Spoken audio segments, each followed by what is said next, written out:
Perkenalkan, nama saya Ditya Haris dari 12 IPS 2. Di sini saya akan menjelaskan sebuah materi yaitu perusahaan dagang, dan saya akan menjelaskan 3 poin dari materi tersebut, yaitu ciri-ciri perusahaan dagang, akun perusahaan dagang, dan jenis potongan harga pada perusahaan dagang. Oke, jadi sebelumnya perusahaan dagang itu apa sih? Pengertian perusahaan dagang. Perusahaan dagang adalah jenis perusahaan yang kegiatan utamanya membeli, menyimpan, dan menjual kembali barang tanpa mengubah bentuk atau nilai barang tersebut. Ciri-ciri perusahaan dagang adalah: 1.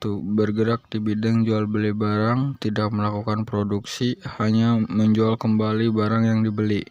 2. Pendapatan dari selisih harga beli dan jual. Keuntungan diperoleh dari markup harga. 3. Memiliki persediaan barang dagangan.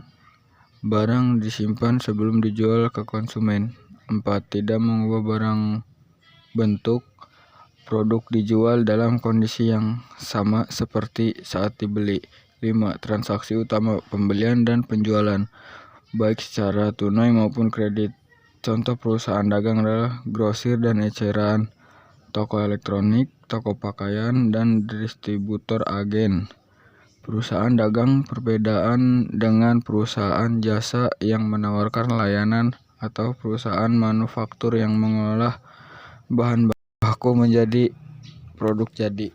Karakteristik perusahaan dagang. 1. Kegiatan utama: membeli barang dari pemasok atau produsen dan menjualnya kembali kepada konsumen atau pedagang lain tanpa mengolah barang tersebut. 2. Persediaan barang dagang: memiliki persediaan barang dagang yang disimpan untuk dijual kembali. 3. Keuntungan dari selisih harga. Keuntungan diperoleh dari selisih harga beli dan harga jual. 4. Transaksi pembelian dan penjualan. Melakukan transaksi pembelian dan penjualan barang secara rutin. 5. Biaya operasional. Terdapat biaya seperti sewa tempat, gaji karyawan, dan biaya pemasaran. 6. Tidak ada proses produksi atau barang yang dijual sudah dalam bentuk jadi dan tidak diolah lebih lanjut. 7. Jenis usaha bisa berbentuk grosir, menjual dalam jumlah besar, atau secara menjual dalam jumlah kecil pada konsumen akhir. 8. Laporan keuangan. Memiliki laporan keuangan seperti laporan laba rugi, neraca, dan arus kas, dengan akun khusus seperti persediaan barang dagang dan harga pokok penjualan atau HPP. Contoh perusahaan dagang adalah toko kelontong, supermarket, dan distributor elektronik. Syarat pembayaran perusahaan dagang: tunai atau kontan, artinya pembayaran dilakukan saat terjadi transaksi, baik secara langsung.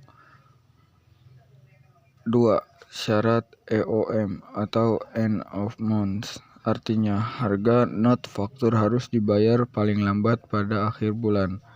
Dan yang ketiga, terjadinya transaksi N/10 EOM, artinya pembayaran dilakukan paling lambat 10 hari setelah akhir bulan. 4. Syarat N/30, artinya pembayaran dilakukan selambat-lambatnya 30 hari setelah tanggal terjadinya transaksi sebesar harga faktur. Atau 5. N/10, N/30, artinya pembelian akan mendapatkan potongan 2% dari total pembelian paling lambat 10 hari sejak tanggal pembelian, dengan jangka waktu pembayaran 30 hari.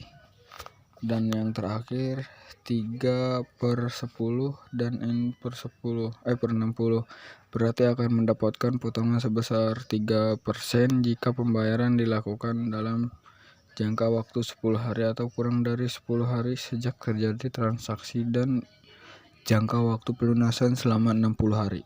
Akun-akun perusahaan dagang. 1. Akun pembelian. 2. Akun persediaan barang dagang. 3. Akun retur pemberian dan pengurangan harga. 4. Harga potong pembelian. 5. Akun beban angkut pembelian. 6. Akun penjualan. 7 akun potongan penjualan, 8 akun retur penjualan dan pengurangan harga, 9 akun beban angkut penjualan. Kesimpulan perusahaan dagang.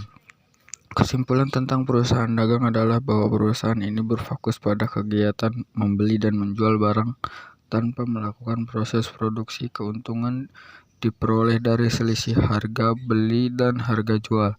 Jenis perusahaan dagang meliputi pedagang besar, wholesaler, pedagang perantara, broker atau agen, dan pedagang eceran adalah retailer.